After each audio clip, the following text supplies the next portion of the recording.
जून का महीना था। गर्मी के मौसम में चिलचिलाती धूप चारों ओर फैली हुई थी और साथ ही फैला हुआ था चारों ओर एक सन्नाटा। ऐसा लग रहा था मानो मातम छाया है। सूरज भी ठीक बीच शिखर पर था। तभी अचानक किसी ओर से एक उड़ती हुई चिड़िया आई जो वहां लगे खंबे पर बैठ गई।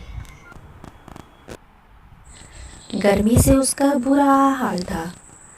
पसीने में तरबतर चक्कर खाकर वह गिरने ही वाली थी कि उसने खुद को संभाला।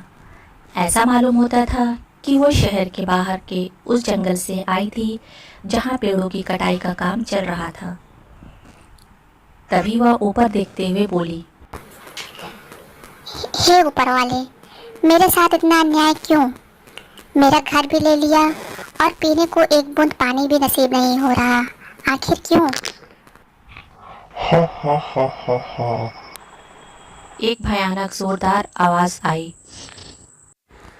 आसमान में काले रंग के बादल छा गए और उसमें एक मुख की आकृति बन गई और हंसते हुए बोली, ए नादान चिड़िया, इसमें ऊपर वाले का कोई कसूर नहीं। ये तो खुद को समझदार समझने वाले इंसानों की बेवकूफी का नतीजा है, जिन्होंने इस धरती का प्रदूषण से बुरा हाल कर दिया है। चिड़िया उसे देखकर घबरा गई और हकलाते हुए बोली, तुम कौन हो? मैं कलयुग का दैत्य ब्लैक स्मोक हूँ। लेकिन इंसान मेरी बर्बादी का कारण कैसे है? वो तो अपने रहने के लिए ही जंगल काट कर घर बना रहे हैं। हा हा हा हा। वही तो, आबादी को बढ़ने से रोकने की जगह वो पेड़ काट रहे हैं, और जब जगह ही खत्म हो जाएगी तो आपस में लड़ मरेंगे ये सब इंसान। चलो, रहने के लिए घर नहीं, कम से कम पीने के लिए 2 घूंट पानी तो मिले। तभी दैत्य ने इशारा करते हुए चिड़िया से कहा, पानी? वो शहर के उस किनारे पर वो फैक्ट्री दिख रही है। हाँ, दिख रही है। तो वहां से निकलने वाले केमिकल ने पास वाली नदी का सारा पानी विषैला कर दिया है। तुम्हें पानी तो मिलेगा, लेकिन वो पीने लायक न होगा। अचानक चिड़िया को कुछ अजीब सा महसूस होने लगता है। ये मेरा दम क्यों घुट रहा है?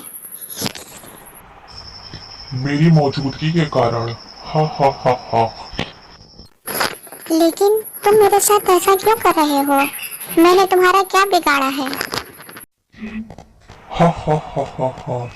मैं तो जन्मा ही इन सब के विनाश के लिए हूँ, इस संसार के अंत के लिए।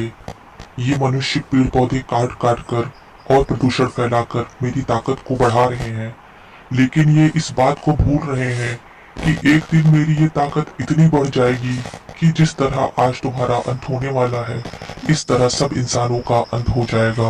हा हा हा हा हा। उस दैत्य के हाहाकार के बीच उस चिड़िया ने अपने प्राण त्याग दिए और मानव जाति के लिए एक सवाल खड़ा हो गया, क्या यही हमारा भविष्य है? आज के दौर में बढ़ते प्रदूषण और पेड़ों की कटाई ने पर्यावरण के लिए खतरा पैदा कर दिया है। इसी कारण ग्लोबल वार्मिंग की समस्या भी बढ़ रही है। यदि ऐसा ही चलता रहा तो वो दिन दूर नहीं जब हम पानी या फिर पर्याप्त ऑक्सीजन न मिलने के कारण विलुप्त होने की कगार पर पहुंच जाएंगे।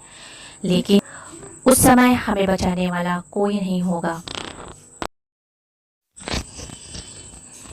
ऊपर वाले ने हमें ये पृथ्वी रहने के लिए दी है, लेकिन हम अपनी ज़रूरतों और सहूलियत के लिए पेड़ काट रहे हैं, प्रदूषण फैला रहे हैं। इन सब का कारण बढ़ती हुई आबादी है। हमें पर्यावरण का महत्व को समझना चाहिए। यदि हमें अपने पर्यावरण को साफ सुथरा ना रखा तो आने वाले समय में मानव यानी ही हमारा अस्तित्व ही खतरे में पड़ सकता है, जैसे इस कहानी में एक चिड़िया के साथ हुआ। तो आइए हम सब अपना पर्यावरण बचाएं और पेड़ लगाएं।